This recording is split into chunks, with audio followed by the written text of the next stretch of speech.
Are all oils created equal? Hey, in case you don't know me, my name is Jason Cheney, and that's what we're going to dig into today as we're talking about how to start changing the oils from our diet so we can actually start losing weight and keeping the weight off.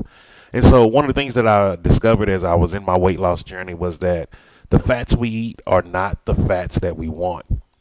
And what I mean by that is we're actually taking in so many fats on a daily basis that we don't know how much we're actually eating, but it is showing up on our midsection. And so I was guilty of this because I was one that ate a lot of fried foods, especially if you ever been to Texas and you've been to the state fair. Oh man, I can't even imagine ever going back to that place again. The last time we went, I remember my wife and I, we had fried butter. We were so excited, like, oh, deep fried butter, we got to try it. But what we wasn't excited for was the way we were looking, the way we felt in our clothes, the fact that we couldn't even walk most of the state fair without stopping and taking breaks. And that's what I mean by the fat that we eat is not the fat that we want to wear. Hey, how's it going, Mom? You doing all right today? How's the weather out there in Texas too? I'll call you later today. And so one of the things that we don't measure is how much calories are we really taking in when we're using processed oils. Now, processed oils is soy oil, vegetable oil, canola oil, coconut oil, olive oil. All these are processed oils, and what that means is they took the oil from an actual plant or seed and they processed it usually by heating or. Ooh, sorry about that. The dog's out here being real loud. Hold on one second.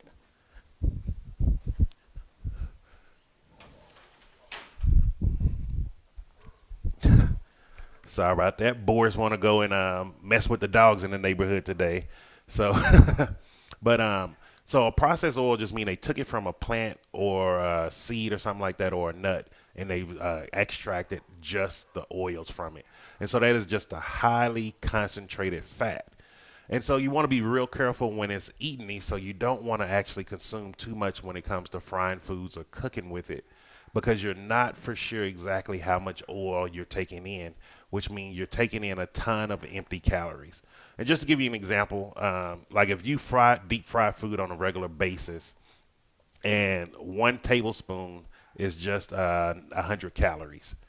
If you're, which no one fries anything with 1 tablespoon of oil. If you use about a cup, you're looking at about 1,200 calories right there just in oil.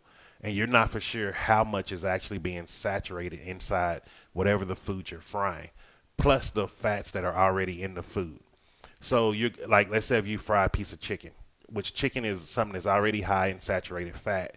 Now you've cooked it in just pure saturated fat that's been processed.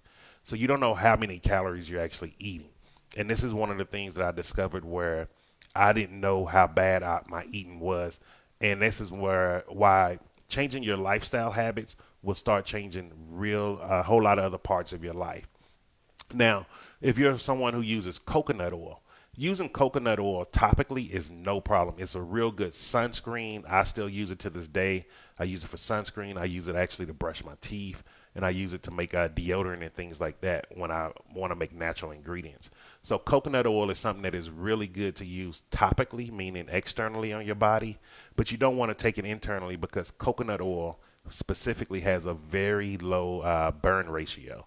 And what that means is with coconut oil, if you cook it on fire too hot, it'll start you'll start releasing smelling the toxins in it. If you ever cook something in oil and you start smelling a weird smell where it's not burned but it's just a different odor to it, that means the temperature that you're cooking at is too high and you need to actually lower it.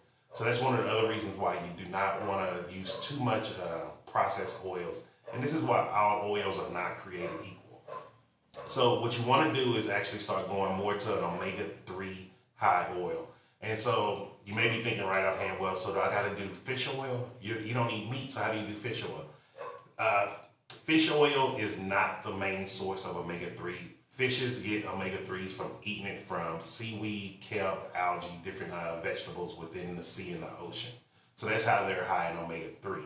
One of the best ways to get omega-3s is chia seeds. It's highly concentrated. It has a high omega-3 to omega-6 ratio. And this is something that I do each and every day.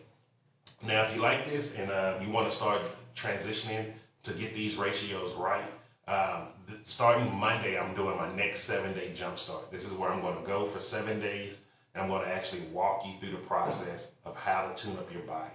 I'm going to show you each step that I did where I tuned up a major part of my body, explain to you what I overcame by tuning it up, and this will help you. So just to give you an example, like I'm going to talk about how to tune up your O2 sensors in your body. This is the exact same process that I did to get off a CPAP machine to where I've been breathing CPAP machine free for over 4 years now. So this is how powerful this stuff is. And so make sure you just click the link up above or below depending on where it is on your screen, and you can join the group, and I'll see you in there. And I hope this was helpful for you. Have a great Thursday, and I will see you tomorrow. Ciao.